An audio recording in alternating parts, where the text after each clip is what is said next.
कौन था वो? शाम का समय था। एक छोटे से गांव की गलियों में दौड़ता हुआ एक बच्चा हाँफता हुआ अपने घर के अंदर आया। उसके चेहरे पर डर और परेशानी के साथ साथ उत्सुकता भी थी। उसने अंदर जाकर अपनी माँ से कहा, माँ, वो कौन था जो पेड़ के नीचे खड़ा था? उसके चेहरे पर कोई शक्ल ही नहीं थी।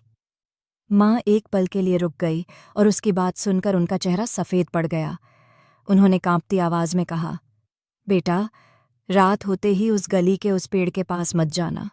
पिछले साल भी एक आदमी वहां गया था और फिर कभी वापस नहीं आया। बच्चा डर तो गया, लेकिन उसके मन में एक अजीब सी उत्सुकता भी जाग उठी। वह यह जानना चाहता था कि आखिर उस पेड़ के पास क्या है।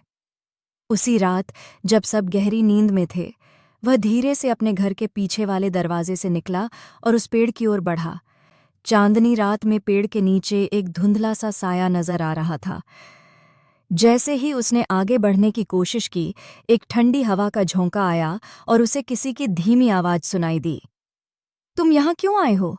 क्या तुम्हें नहीं पता कि यहाँ क्या होता है? बच्चा डर के मारे पीछे हटने ही वाला था, लेकिन उसकी जिज्ञासा ने उसे रोक लिया।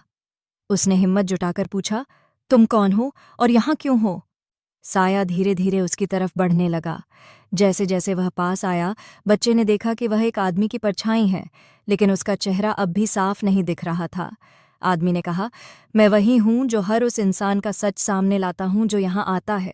क्या तुम अपना सच जानना चाहते हो? बच्चा कांप गया, लेकिन उसने धीरे से सिर हिला दिया। आदमी ने उसके कान में कुछ फुसफुसाया। अगली सुबह बच्चा अपने बिस्तर पर होश में आया। उसके चेहरे पर एक अजीब सी मुस्कान थी, लेकिन उसकी आंखें बिल्कुल खाली थीं। उसने अपनी माँ के पास जाकर कहा, माँ, वो सच था, लेकिन अब मुझे डर नहीं लगता। गांव के लोग कहते हैं कि उस दिन के बाद वह बच्चा बिल्कुल बदल गया। उसने कभी किसी को नहीं बताया कि उस रात उसने क्या सुना, लेकिन उसके चेहरे पर हमेशा एक रहस्यमयी सा राज छिपा रहता था। तो आप बताइए, वो सच क्या हो सकता था?